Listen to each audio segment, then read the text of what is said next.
Ada sebuah fenomena kesehatan yang saat ini menurut saya ada yang janggal menurut saya. Bapak perhatikan sekarang, dokter makin banyak, klinik makin banyak, rumah sakit apalagi. Seharusnya dokter semakin banyak, orang sehat harus gimana? Harus banyak. Tapi apa kenyataan pada saat ini? Dokter banyak, klinik banyak, rumah sakit banyak, orang sakit banyak. Ini yang salah siapa nih Pak? Dokternya atau pasiennya Pak? Karena saya dokter, saya salahin pasiennya. Ternyata pasien itu makhluk yang pasrah menurut saya.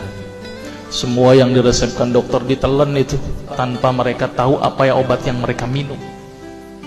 Ini yang menurut saya cukup menggelitik. Ini ada apa di sini? Kenapa kok umat Islam sekarang ini berbeda dengan zaman Rasulullah pada waktu itu? Sampai ada seorang tabib praktek di Madinah selama kurang lebih 2 tahun itu nggak ada pasiennya. Kenapa kok berbeda sekarang dengan umat Islam zaman sekarang? Ini ada sesuatu yang salah menurut saya. Kita nggak usah jauh-jauh masalah kesehatan, masalah keseharian kita saja. Itu ternyata sudah terjadi perbedaan yang luar biasa yang berhubungan dengan masalah kesehatan. Contoh, saya contohkan. Makan sehari berapa kali? 3 kali ya, katanya 3 kali. Padahal nih, ada yang mengatakan bahwa makan sebelum lapar, berhenti sebelum kenyang. Berapa kali berarti? Tidak 3 kali, terserah perut. Jadi patokan 3 kali sebenarnya dalam Islam itu tidak ada sebenarnya. Ada sesuatu yang aneh. Maka itu saya sempat berpikir, ini jangan-jangan ini ada sebuah kesalahan dalam diri saya. Maka itu saya setelah lulus dokter, saya melanjutkan kuliah lagi, tapi tidak ngambil spesialis gitu ya. Jadi saya ngambil kuliah lagi jurusan tafsir hadis gitu ya. Ketika belajar hadis itu banyak sesuatu yang menurut saya luar biasa yang tidak pernah dikupas. Ya, ilmu kesehatan yang luar biasa tetapi tidak pernah dikupas. Nah, di situ saya bertemu dengan seorang ustadz. Kemudian ustadz itu bilang begini. Ini latar belakang saya kenapa saya belajar pengobatan Nabi. Ustadz itu bertanya kepada saya begini, "Dok, antum yakin gak sih dok kalau antum masuk surga?" Saya jawabnya pada waktu itu apa? "Yakin Ustadz, saya masuk surga karena Allah menurut prasangka hambanya." Tapi Ustadz itu bilangnya lain.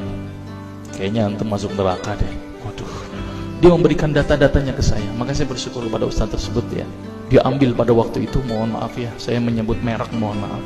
Lihat dok, Lovenox, obat yang dipakai untuk mengencerkan darah, biasanya diberikan pada penderita penyakit jantung, stroke dan gangguan bekuan darah. Di situ tertuliskan kata apa? Porsin origi. Ada yang tahu porsin? Porsin itu isinya Pak, babi Pak.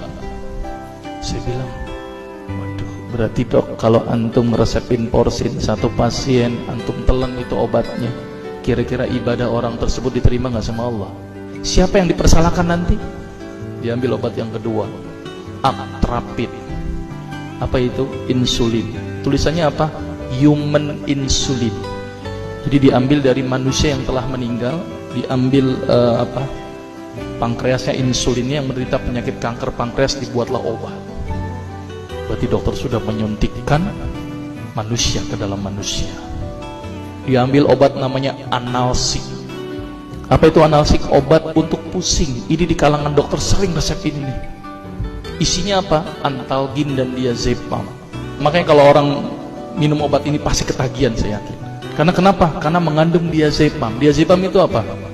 Narkoba. Maka itu cara nyari uang paling gampang, kasih aja resepin analsik, pasti balik lagi dia. Karena kenapa? Narkobanya bikin kecanduan. Diazepam, fatwa ulama bagaimana? Haram.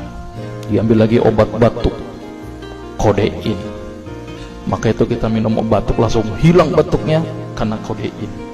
Kodein ini ternyata derivat dari narkoba. Berarti dokter sudah resepin narkoba. Diambil semua obat sirup di depan saya, lihat kok, ada nggak yang tidak mengandung alkohol? Semuanya mengandung alkohol. Sampai saya pikir, Masya Allah, berapa ribu pasien yang telah saya resepkan obat-obatan haram tersebut. Ini yang menjadi kegelisahan saya Pak. Terus kemudian saya melihat ada sesuatu yang salah. Kenapa? Karena agama Islam tidak dipelajari secara benar. Banyak umat Islam saat ini belajar akidah, belajar akhlak, belajar fikih, Tapi lihat, pernahkah umat Islam di sini belajar masalah kesehatan Islam? Sedikit sekali. Kajian-kajian tentang kedokteran Islam hampir tidak ada. Makanya tidak heran sekarang umat Islam yang notabene hebat menurut saya katanya, tapi ternyata banyak yang sakit karena dilupakan aspek ini.